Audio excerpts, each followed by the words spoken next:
రాబోయే ఎన్నికల్లో ఏ ప్రభుత్వం వస్తే బాగుంటుంది అనుకుంటున్నారు? ఈ ప్రభుత్వం జగన్ ప్రభుత్వం వస్తేనే బాగుంటుంది అనుకుంటున్నామండి. మీరు ఎవరికి ఓటేద్దాం అనుకుంటున్నారు? జగన్కే ఓటేస్తామండి మేము. ఎందుకని?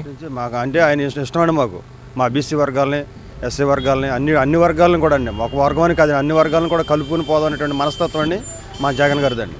స్థానిక ఎమ్మెల్యే గారు మీ సమస్యలకు పరిష్కారం ఇస్తున్నారా, చేస్తున్నారా, అందుబాటులో ఉంటున్నారా? అందుబాటులో ఉంటారండి. మా ఎమ్మెల్యే గారు ఎప్పుడు మమ్మల్ని కాదనరండి. మాకు ఏది కావాలని చేసి పెడతారు.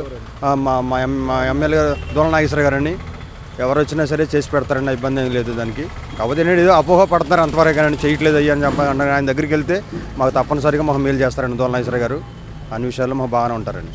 జగన్ గారి ప్రభుత్వ పాలనలో అభివృద్ధి ఏ విధంగా ఉంది, దీనిపై మీ అభిప్రాయం ఏంటి? అభివృద్ధి ఏంటంటే అభివృద్ధి ఏం కావాలండి? అభివృద్ధి వాళ్ళ అమ్మ ఒడి పడుతుందండి. తర్వాత 48 సంవత్సరాలు ఆడవాళ్ళకి డబ్బులు వేస్తానండి. తర్వాత ఇంకా పెన్షన్ వస్తుందండి. ఇంటికి వచ్చి పాపం ముసలోళ్ళు ఇక్కడ నేను చూసేవాడిని అండి, బ్యాంక్ కాడికి వెళ్ళి పడిగావులు పడారు ఇంతవరకు అండి. ఇప్పుడు ఇంటికి వచ్చి ఏలు ముద్ర వేసి ఇస్తున్నారండి. మనకు అంతకన్నా ఇంకా అభివృద్ధి ఏం కావాలండి? వాళ్ళ రోడ్లు అంటే ఇవాళ రోడ్లు అంటే అభివృద్ధి అండి. కరోనా వచ్చిందండి. కరోనా వచ్చిన కాడి నుంచి కూడా ఇవాళ కరోనా టైంలో చాలామంది చచ్చిపోయారండి జనాలు భయంకరంగా. మరి అలాంటి టైంలో కష్ట పరిస్థితుల్లో ఆయన నిలబడి ఏమండి అలాగే ఏంటంటే జగన్ గారు అంటే మాకు ఇష్టమైనటువంటి వ్యక్తి అండి. మాకు అన్ని వర్గాలను కలిగిపోయేటువంటి మనస్తత్వం అండి జగన్ గారిది.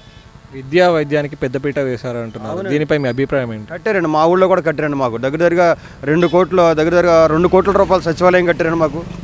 తర్వాత భరోసా కేంద్రాలు కట్టారండి. మా ఊళ్ళోనే మేము పరిష్కారం చేసుకుంటాం. నా ఎంఆర్ ఆఫీస్కి వెళ్ళకుండా చక్కని పరిస్థితులు మేము చూస్తున్నామండి. మా వాలంటీర్ వర్కర్స్ కూడా బాగా చేస్తున్నారు. మాకు అన్ని విధాలు బాగుంటుందండి.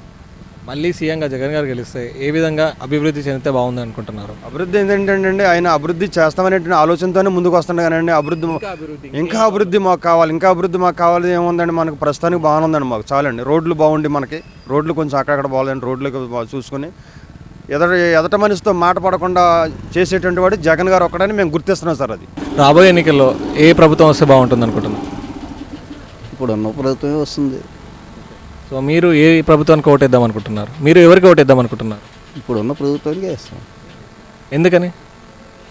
అన్నీ ఇస్తున్నారు కనుక. జగన్ ప్రభుత్వ పాలనలో సంక్షేమ పథకాలు అందరికీ అందుతున్నాయంటారా? అందరికీ అందుతున్నాయి. అభివృద్ధి ఏ విధంగా ఉంది? అభివృద్ధి అంటే ఇంక ఏం కావాలి? అభివృద్ధి అంటే లేబర్ దగ్గర నుంచి అందరూ డెవలప్ అవుతున్నారు. అదే అభివృద్ధి అనుకోకూడదు. సెక్రటరియట్లు కడుతున్నారు, సచివాలయాలు కడుతున్నారు, నాడు నేడు బళ్ళు అన్నీ రిపేర్ చేస్తున్నారు. ఈ రోజుల్లో ఇదివరకు రోజుల్లో చూసుకుంటే బళ్ళు ఎలా ఉన్నాయి, ఎంత చండాలంగా ఉన్నాయి. ఈ రోజున చూస్తే అంత నీట్గా ఉన్నాయి. అది చాలదా అభివృద్ధి అంటే? ఇంకా ఏం అభివృద్ధి కావాలి? ఒకేసారి వచ్చి పడిపోతుంది అభివృద్ధి అనేది. నెమ్మదిగా సాగుతూ ఉంటుంది. స్థానిక ఎమ్మెల్యే గారు మీ సమస్యలకు పరిష్కారం చేస్తున్నారా? బాగానే ఉన్నారు. బీసీ వాళ్ళకి సీట్లు ఎక్కువ ఇచ్చి అంటే వాళ్ళ సాధికారత కోరుతున్నారు అంటున్నారు, దీనిపై మీ అభిప్రాయం ఏంటి? బీసీలకి బాగా చూస్తున్నారు. బీసీలకి, ఎస్సీలకి, ఎస్టీలకి బాగా చూస్తున్నాడు జగన్. ఇదివరకు ఏనాడైనా అంత ఇదిగా జరిగిందా? బీసీలు మా ఇది అని చెప్పుకునేవారు పాత ప్రభుత్వాలు. ఎవరన్నా ఇప్పుడు చేసిన రీతిగా ఎవరన్నా ఇచ్చారా పదవులు కానీ ఇది కానీ? ఇప్పుడు ఇచ్చారు. బాగా చూస్తున్నాం. మళ్ళీ సీఎంగా జగన్ గారు గెలిస్తే ఇంకా ఏ విధంగా అభివృద్ధి చెందాలి అని అనుకుంటున్నారు? ఇంకా అంటే అభివృద్ధి అంటే కాస్త ఇండస్ట్రీస్ రావాలి, జనాలకు కాస్త ఇది ఇవ్వాలి. డిఎస్సి చేసి వాళ్ళకి పోస్టింగ్లు ఇవ్వాలి. ఇంకా జనాలకి ఇంకా కాస్త ఉద్యోగాలు అవి చూడాలి. రోడ్లు అవి బాగు చేయాలి. రాబోయే ఎన్నికల్లో ఏ పార్టీ గెలుస్తుంది అనుకుంటున్నారు? వైఎస్ఆర్ పార్టీ వస్తేనే బాగుంటుందండి. పేదలందరికీ మంచి జరుగుతుంది. మీరు ఎవరికి ఓటేద్దాం అనుకుంటున్నారు? నేను జగన్కి వేస్తాను. ఎందుకని? అంటే మాకు అభివృద్ధి జరుగుతుందండి. పేదలకు అందరికీ అభివృద్ధి జరుగుతుంది. జగన్ గారి ప్రభుత్వ పాలనలో అందరికీ సంక్షేమ పథకాలు అందాయంటారా? అందుతున్నాయండి. నేను బాగా ఎస్సీ వర్గాల్లో కానీ బాగా లేబర్ వర్గాల్లో మాత్రం బాగా అభివృద్ధి జరుగుతుంది. అభివృద్ధి ఏ విధంగా ఉంది చెప్పండి? ఇళ్ళు లేని వాళ్ళకి ఇళ్ళ స్థలాలు, ఇళ్ళు కట్టించడానికి కానీ, మళ్ళీ ఆడవాళ్ళకి 18,000 కానీ, అమ్మఒడి కానీ అనేక అభివృద్ధి పథకాలు జరుగుతుంది. స్థానిక ఎమ్మెల్యే గారు మీ సమస్యలు పరిష్కరించడం చేస్తున్నారండి. బాగా చేస్తున్నారు. ఏ సమస్య ఉన్నా ఆయన దగ్గరికి వెళ్ళంగానే కంపల్సరీ ఏమంటే రెక్టిఫై చేస్తున్నారు.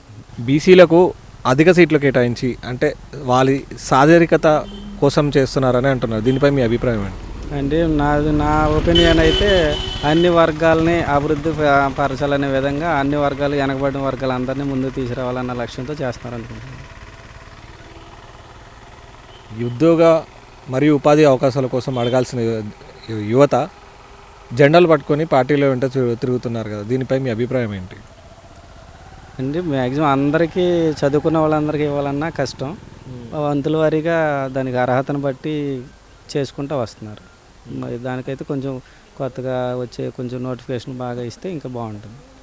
స్థానిక ఎమ్మెల్యే గారు మీ వద్దకు వచ్చి చేస్తున్నారు కదా, ఏ విధంగా మీ సమస్యలు పరిష్కరిస్తున్నారు?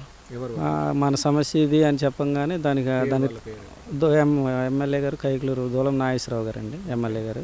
ఇప్పుడు ఆయన ఇప్పుడు ప్రతి ఊరు విలేజ్కి తిరుగుతూ ప్రజల సమస్యలు ఆయనే అడిగి తెలుసుకుంటున్నారు. మీ సమస్యలు ఏమైనా ఉన్నా చెప్పండి, చేసి పెడతామని.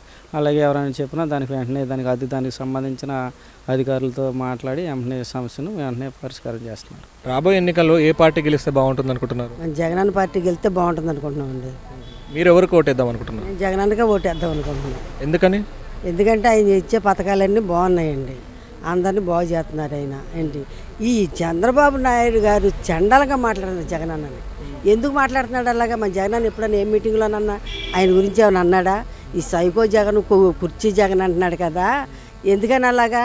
ఆయన అందరికి అన్నం పెడుతున్నాడు కాబట్టి ఓరవలేక ఆ విషయాలు మాట్లాడుతున్నాడు. తప్పు కదండి ఆయన్ని అలా అనడం. పేదోళ్ళకి అన్నం పెడుతున్నాడు, పిల్లల్ని చదివిస్తున్నాడు, పిల్లలకి ల్యాప్టాప్లు ఇచ్చారు ఏమండి, మరి ఆడవాళ్ళకి చేయూతలను ఇచ్చాడు. ఇన్ని చేసిన ఆయన హయాంలో ఎప్పుడైనా ఏమైనా చేశాడండి? ఏమి నాకు 65 సంవత్సరాలు వచ్చినాయి, ఈ రోజుకి గవర్నమెంట్ రూపాయి ₹1 ఎరగనండి నేను. అది ఎలా ఉంటుందో కూడా మాకు తెలియదు. ఈరోజు జగనన్న వచ్చినాక ఈ చేయూత డబ్బులు పెట్టి నేను మేకలు కొనుక్కొని నా జీవనం సాగించుకుంటున్నానండి నేను. మాకు ఎవరు ఇచ్చారండి? నాకు ఇల్లు స్థలం ఇచ్చాడండి ఆయన. మరి కట్టుకోలేని బాబు అన్నాను. ఆ తర్వాత ఆయన దయ, కడితే కట్టాడు లేకపోతే లేదు, ఎలాగో కట్టుకుంటాం, లేకపోతే ఆయనే కట్టేస్తానన్నాడు మాకు.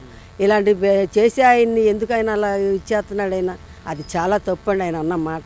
ఈ మాట అసలు నేను ఎవరికి చెప్పాలో అనుకున్నాను. ఈ అవకాశం ఇప్పుడు వచ్చిందండి నాకు. అసలు ఏమి ఎరగనండి నేను. 65 సంవత్సరాల్లోనే ఎర్ర పైసా ఈ గవర్నమెంట్ తరపున నేను తినలేదు. నా జగనన్న వచ్చిన తర్వాత హాయిగా ఉన్నాము, హాయిగా తింటున్నాము, బిడ్డలు బాగా ఉన్నారు, మాకు రోడ్డు వేశారు ఏమండి, చాలా బాగా చేస్తున్నారు. ఆయన కానీ మనం గెలిపించుకోలేదనుకోండి, మా నోట్లో మేము మట్టి కొట్టుకున్నట్టు.